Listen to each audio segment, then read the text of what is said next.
काय बरं गणपतीच्या आरतीचा आवाज ऐकून राहिलाय ना?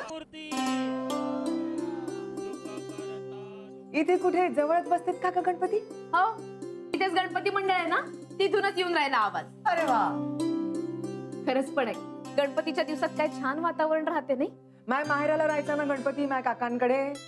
आम्ही लहान असताना सगळी पोरं टरोजायचो आदल्या दिवशीच हरतालिकेलाच. आणि मग काय विचारता, रात्रभर जागरण, भजन, न कीर्तन, न खेळ. विचारू नका आणखी काका, खूप मजा यायची. आता नाही राहिला तसं. आई, आपल्याकडे काऊन नाही हो गणपती? राहते ना, वर्धेला राहते ना यांच्या चुलत भावाकडे. आधी जायचो आम्ही दोघही, पण आता काही यांना टाइमच नाही भेटत, मग काय राहून जात. पण सणावाराची मजा निराळीच असते बा. आणि प्रसाद तरी किती प्रकारचे. आता इथे मुंबई पुण्याकडे ते तांदळाच्या उकडीचे मोदक करतात, नानीजी करतात ना. आणि आपल्याकडे खवा, खसखस आणि खोबरं घालून कणकेचे तळलेले मोदक करतात. गेल्या वर्षी केले होते ना मी. त्यात महालक्ष्म्या पण येते माहेरपणाच्या पाहुणचाराला. बाप्पा हो ना, त्यांचा तामझाम काही औरच असतो, एकदम निराळा. ती सजावट का, साड्या का, नैवेद्य का, पुरणपोळीचं नैवेद्य लागते त्यांना.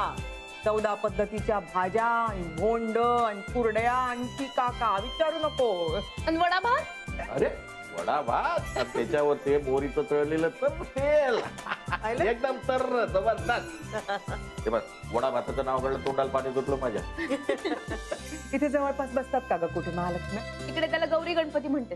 देवाची सेवा ती ग, फक्त पद्धती अलग अलग. काय हो, ज्याला जसं भावते तसे ते करते. पण आई, ते सणवार आले ना का मला नागपूरची खूपच आठवण येते.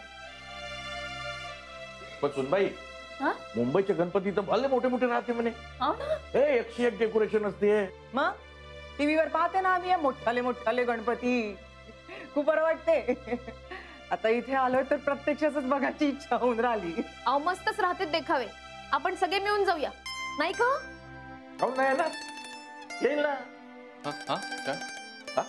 याला तर मोबाईल शिवाय काही समजतच नाही बाबा. का मोबाईल मध्ये राहते. नाही ते बाबा महत्वाचा SMS होता ना म्हणून. मग आम्ही पण तर इम्पॉर्टंटच बोलून राहिलो ना. काय काय काय? आई बाबांना इथे गणपती दाखवायला न्यायचं होतं. जमेल ना तुम्हाला? जमेल ना, जमल का नाही, येईल ना तो. हा.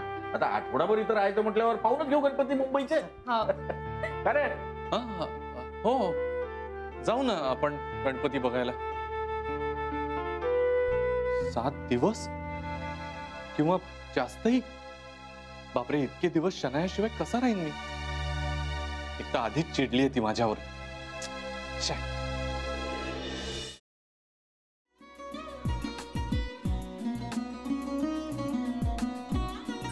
लावू का? असाच लावू ना.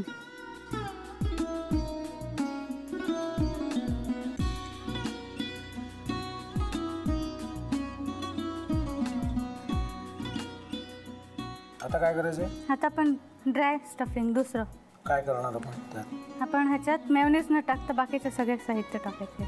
अच्छा, हे सगळं. ऋतू, माझा तर विश्वासच बसत नाहीये.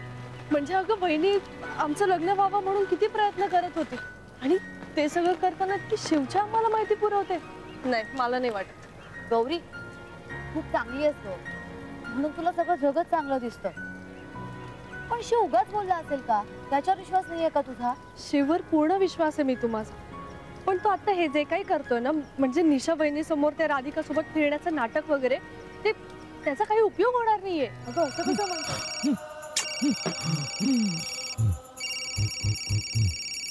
अगं नीलिमा, जतीन भाईंचा कॉल आहे. हो माहितीये. रिसीव कर ना. अगं बघ, कट झाला. आता तू रिसीव केला नाहीस म्हणून ते मला करतील. अब पुन्हा आला बघ, घे बघू. पण हे एक ना एक दिवस घडणारच होतं. आता मला कळलं तुम्ही 2 दिवस झाले काय सांगत होता ते. बनू हे संकेत असतात आणि हे ठरवून येत नसतात. मी बाहेर तुमची वाट बघते.